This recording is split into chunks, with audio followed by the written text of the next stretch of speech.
After 5 years of dating, spending Thanksgiving and Christmas together, my fiancé suddenly looked me straight in the eyes and said, "I'd be embarrassed to introduce you as my wife." Yep, you heard that right, and I had no idea whether to laugh, cry, or just send him a wide-eyed cat meme. And then, what happened next was truly worth telling. Are you ready? If you've ever spent your youth loving someone only to realize what you loved was just the spiritually photoshopped version of them in your head, then welcome to the club of reminiscing and regretting. I used to think I was lucky. Straight out of a Pinterest board. Living in a bright 2-bedroom apartment, dating someone who could cook, or at least knew how to order takeout exactly the way I liked it, and raising a cactus together that we both forgot to water. I'm an interior designer, the kind of person who can spend half a day just deciding between 2 different shades of white for a sofa. Carter, my boyfriend at the time, was the kind of guy who wore a mechanical watch and booked his haircut 3 weeks in advance. We met when I was redesigning the office at the bank where he worked. I was buried in a pile of fabric catalogs, and he apologized for disturbing the artist in her creative zone. Sounds like a rom-com, right? I thought so too, especially when he asked me out to dinner at this Italian place I swear I'd only ever seen on TikTok reviews, and even remembered to order the exact dish I had casually mentioned liking during the office survey. And just like that, we were a couple. Fast, huh? I know, faster than a bullet train in Tokyo rush hour. Anyone else ever had one of those love-at-light-speed relationships where it's like, match in the morning, stuck together by afternoon, calling each other baby by night? Drop a comment so I know I'm not the only one speeding through romance like that. 5 years later, it was still me. The one who gasps at a bedside lamp costing as much as a month's rent. And Carter, the guy who could put together a 12-slide presentation on stocks but had no clue how to use a microwave. We lived together in Savannah, a charming southern town, with a little pie shop on the corner and church bells ringing every Sunday morning. Our relationship wasn't flashy, but it was steady. Sure, we fought sometimes, like the near breakup over me buying a dining table without asking him first, even though he once said, "Whatever you like is fine." But we always stayed. I thought, maybe this was that grown-up kind of love everyone talks about.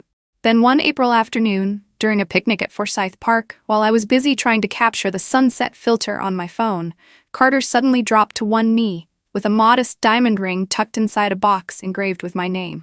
There was no crowd. No fireworks. Just one simple question. Do you want to spend the rest of your life with me?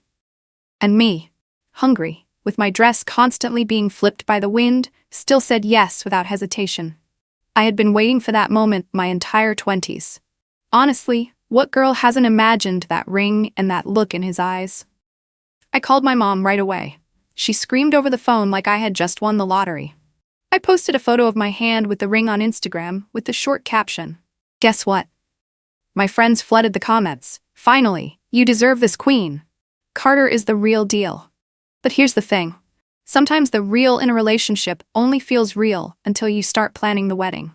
I don't know when it started, but every discussion about tablecloth colors or wedding venues seemed to shift the mood between us. Little suggestions began to pop up, then bigger ones. Then it turned into comments like, "Are you sure you want to pick that? It looks kind of childish."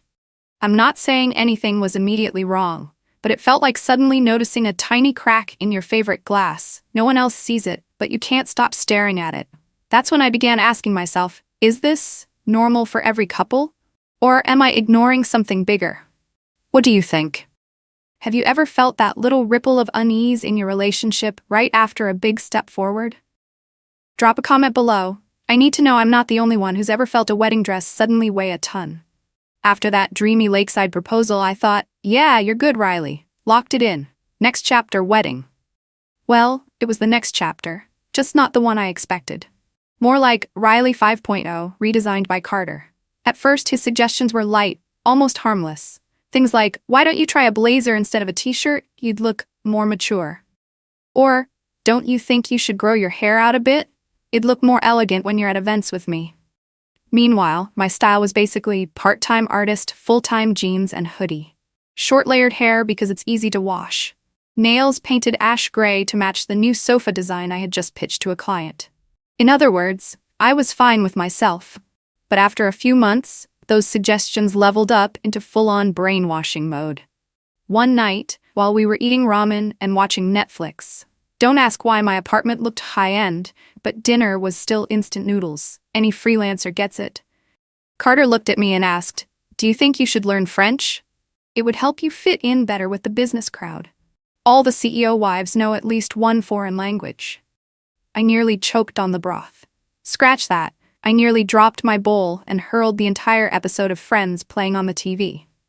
Before I could even react, he added, "I just think, if you're going to events with me in the future, you'll need to be prepared. You know, the CEO's wife standard." Hold up, tell me I'm not crazy here. Since when is knowing French a requirement to be a CEO's wife? Did I miss the checklist? Was there a registration form I forgot to fill out? I didn't react right away, mostly because I was still thinking, wait, just last week you said you loved me because I was real. And not like those girls who put on a show. So, what's the truth now? But I stayed quiet. I figured maybe he was stressed from work, and I loved Carter. I genuinely wanted us to make it, to be a couple, a family. So I went on Coursera, signed up for a beginner French course. Bonjour, je m'appelle really. Je suis très confused. I also started changing my style. Goodbye hoodies, hello blazers, bodycon dresses, and a pile of accessories I had zero clue how to match. Every morning felt like I was cosplaying Billionaire's Wife Edition, only to rush back into my own studio and rip it all off because I couldn't breathe. I chopped off my beloved layered cut because Carter said longer hair would be more feminine. I signed up for morning yoga. And I ate so much salad that just seeing arugula made me want to dial 911 for psychological terrorism. You'd think Carter would compliment me, right? Nope. He just said, "Okay, you're heading in the right direction. But maybe try bleaching your hair caramel blonde, more European." Caramel what now? I'm walnut wood interior design, not a flan dessert. And that's how it went. Suggestion, adjustment, layer on, wear down. I felt like a design draft stuck in revision round number 8 for the client. Even my family didn't get spared. During a dinner with my parents, Carter leaned over and whispered, "Your dad's really sweet. But I think if they lived closer to a French restaurant, they'd probably get used to more refined dining." Oh sure, my dad eats barbecue like any red-blooded American, and now Carter thinks my family isn't refined enough? When I told my friend Jess, she practically screamed into the phone, "Girl, run. He doesn't want you. He wants a product molded to his personal specs." I knew Jess was right, but at the time, I kept brushing it off. Because of love, because of the wedding coming up, because I didn't want to admit I was being manipulated without even realizing it. That night, I made an anonymous post on Reddit in r/relationships asking, if your fiancé wants you to change everything, from your clothes to your hair, even reviewing your parents, is that normal? The top response was, "Sounds like a red flag parade, not just one." I reread that line over and over the entire night. I didn't tell Carter about the post, didn't tell anyone else either. But in my head, I started building a mood board, like the ones I make for clients. One side was me before the engagement, the other side was me trying to be the perfect wife. The two looked like completely different home concepts, one cozy and lived in, the other a showroom where no one dares to sit on the sofa. And for the first time, I wasn't sure if I even wanted to live in the house Carter was building. I thought I had gotten used to restructuring myself in small doses. You know, changing my hairstyle, dieting with an app, practicing mercy. With a half-baked accent, even buying a few pairs of high heels to look the part, even though my feet were clearly born for sneakers and grocery store flip-flops. But then came the engagement party, and it felt like a public audition for the role of Carter's upgraded wife. A role I was clearly not cast for. The party was held at his family's mansion, a place so big you could probably hear your own doubts echo. There was a garden, a fountain, a string quartet playing classical pieces I usually only listened to on YouTube when I needed to focus on work. His parents had hired a professional decor team to make everything look stylish but cozy. Spoiler alert, it looked more like the Southern Finance Awards than anything remotely warm. I wore a navy maxi dress, modest, elegant, the exact one I bought with money from my latest interior design contract. I picked small rose gold earrings because they matched my skin tone, and honestly, I thought I looked pretty good in the mirror. That is, until I walked into the party. The moment I stepped in, I felt eyes on me, like a semi-final round of The Bachelor. Each glance scanned me from head to toe, like right-click, inspect. One of Carter's distant relatives leaned over and whispered to the person next to them. So young, she must have just graduated, huh? I was 29. But I didn't feel the need to tape a resume to my back, just so everyone would know. I kept trying to stay cheerful, chatting, laughing at the right moments. Not fake exactly, but the kind of effort you put in so you don't feel out of sync with everyone else. But the mood shifted when I was standing by the finger food table, and a woman, introduced to me as Carter's second aunt on his father's side, walked up. Are you planning to take some time off work after the wedding to study more about wine and the arts? She asked, holding her champagne glass like she was inviting me into a world I'd never signed up for. I was a little caught off guard, but answered honestly, actually, I'd like to keep working. My job is something I really love. She smiled. The kind of smile that said, oh, cute answer, but not the correct one. Then she turned to Carter and added, so you'll have a wife with a strong personality then. Just make sure you guide the girl, okay? Carter smiled back. But it wasn't the sweet, my girlfriend is so cool smile from when we first dated. It was the kind of smile someone gives after a client refuses to sign a contract, forced, trying to look like they're still in control. That night, back home, I slipped off my heels and was massaging my feet when Carter asked, gently, do you think today went well? I nodded. Pretty well. Everyone was nice, although I did feel a little out of place. Carter sat down beside me, and for the first time in 5 years, I heard him speak without circling around his point. Riley, if you don't change, I'm honestly afraid I'll be embarrassed to introduce you as my wife. I stayed quiet, partly because I was shocked, partly because I didn't even understand. Change how? I'd already changed. Changed almost everything. What I mean is, today when you answered my aunt, I get that you love your work. But in certain circles, the way you respond can make people judge you. Judge me for what? I asked. That you're lacking refinement. I almost burst out laughing. But I didn't, because I knew if I laughed in that moment, I'd end up crying right after. I don't know if you've ever been in this situation, when you believe you're growing together, but the other person is quietly running your soul through a personality press. I sat there for a few seconds before finally saying, you know what? If I change any more, I'll probably disappear altogether. Carter didn't respond. He just stood up and poured himself a glass of wine, the very thing I once told him I didn't like because the aftertaste was too bitter. That night, I couldn't sleep. Not because of the word embarrassed, but because of how easily it rolled off the tongue of the same man who once proposed with soft eyes and told me, you're the only one who makes me feel like myself. So then, who's the one not being themselves anymore? Let me ask you honestly, has your partner ever made you feel smaller? Like you're not good enough, not pretty enough, not anything enough, just because you dared to be yourself? If yes, share it with me in the comments. Because I need to know, what I'm going through right now, is this really love? Or am I just auditioning for a role I never even applied for? After that engagement party, I told myself, okay, Riley, just breathe. A wedding is a wedding, it's not Miss Universe. I figured if I focused on the fun parts of planning, like trying on dresses, picking flowers, choosing a cake, at least there'd be some moments to enjoy. Jess, my best friend and the forever just do what makes you happy cheerleader, dragged me to this boutique downtown. The kind of place where just brushing your hand against a gown feels like touching 3 months' worth of rent. The consultant, half comedian, half fairy godmother, brought out this satin off-shoulder dress with a perfectly cinched waist and a skirt that floated like a cloud. I stepped into the fitting room while Jess waited outside, scrolling her phone and shouting, pick one that'll make him cry the second he sees you. When I walked out, Jess's jaw dropped. Holy, Riley, you look like a Netflix wedding movie poster. I twirled once, the fabric swishing around me, and for a split second, it felt like the dress I'd secretly dreamed about since I was a kid. Carter texted that he'd swing by because he wanted to be surprised. Weird, I know. But honestly, I wanted him to see me in the dress too. He showed up 20 minutes late. The second he walked in, his eyes scanned me from head to toe, and then silence. Not the kind of silence that comes from being choked up with emotion. The kind that feels like his brain was buffering a critique file. I asked, so, what do you think? He pressed his lips into a half smile and said, it's fine, before making up an excuse about a phone call and stepping outside. A few minutes later, while I was taking the dress off, my phone buzzed. A text from Carter. I hope no one sees you in that dress before the wedding, because it's not the right level. I stared at the words, reading them over and over. Not the right level? Since when do wedding dresses come in categories other than fits or doesn't fit? I texted Jess, he just said that. She fired back instantly. Girl, burn the dress or burn the man. Pick one. That afternoon, when Carter stopped by the apartment, I asked him straight out. So what exactly is the right level?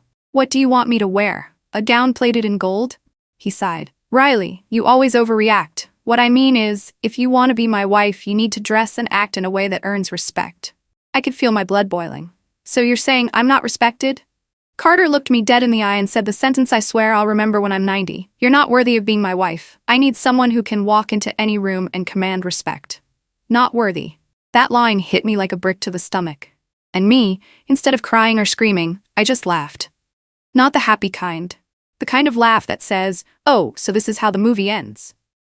You know what? I told him. If what you need is someone to show off like an accessory, then you should just go buy an accessory, way cheaper than a wedding. He stood there, a little thrown off, probably because I didn't give him the dramatic meltdown he was expecting. That night, lying in bed, I asked myself, if this is the man I was supposed to spend my life with, and he sees me as nothing more than a renovation project, then what's left of me? So let me ask you, if you've ever been judged by your partner on standards that have nothing to do with love, what would you do? After that, "you're not worthy" line, I realized I also wasn't patient enough to stay another day. So the wedding was off. No, I'm sorry, I was wrong. No, give me another chance. Just me packing up my things and leaving the apartment we once called our home, which now felt like a bad joke. Jess opened the door to her Atlanta place and declared, "You can stay here as long as you want, as long as you make pancakes on Sundays." I agreed immediately, trading Carter for sweet breakfasts. Bargain of the year. I rented a tiny studio, just big enough for a bed, a desk, and a bookshelf, tall enough that grabbing something from the top counted as a workout. And for the first time in years, I got to decide everything, from the curtain color, mustard yellow, which Carter would have called tacky, to hanging a neon sign above my bed that said, "Good vibes only." I went back to freelancing in interior design, choosing projects I actually liked, working with clients who didn't care whether I was dressed at the right level when I showed up. Nobody complained about my short hair, nobody judged my friends, and absolutely nobody demanded I learn French just to fit in somewhere. One day, while reviewing my old portfolio to update my website, I came across a set of photos I'd done with Marcus, a photographer I'd met a few years back. Marcus was the kind of guy who could make an ordinary room look like a magazine cover, just with lighting and the right angle. I shot him a quick text to check in, not really expecting a fast reply. But less than 5 minutes later, my phone buzzed. "Hey Riley, long time no see. Want to hit Target with me sometime? I need to grab a few things for the studio." That Target run lasted almost 3 hours. We pushed the cart down the aisles, debating whether to go with a cream or gray rug, then spent way too long in the candle section sniffing every scent and critiquing them like we were art reviewers. Marcus didn't call me elegant or classy. He just laughed and said, "You're literally the only person who can turn rug shopping into an adventure."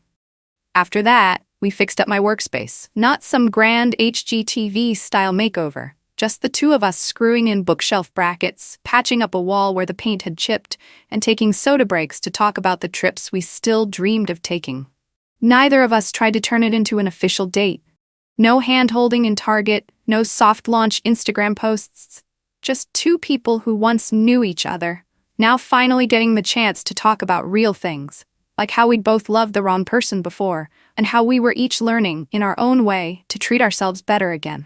One time I joked, "So do you think I'm worthy of walking into any room yet?" Marcus laughed, "As long as that room has pizza, you're VIP." And that's when it hit me. Sometimes you don't need someone to upgrade you. You just need someone who doesn't make you downgrade yourself. In the end, I realized this. Sometimes not worthy simply means you weren't the right fit in their eyes. And that's not your fault. You just need to be the right fit for your own happiness. And hey, don't let anyone tell you to change your colors just to match their painting, especially when you've already been the most beautiful piece in the room all along. So what about you? Has anyone ever tried to measure whether you were good enough to be with them? And how did you handle it? Drop a comment below. I'd love to hear it. Who knows, the next story I tell might be yours.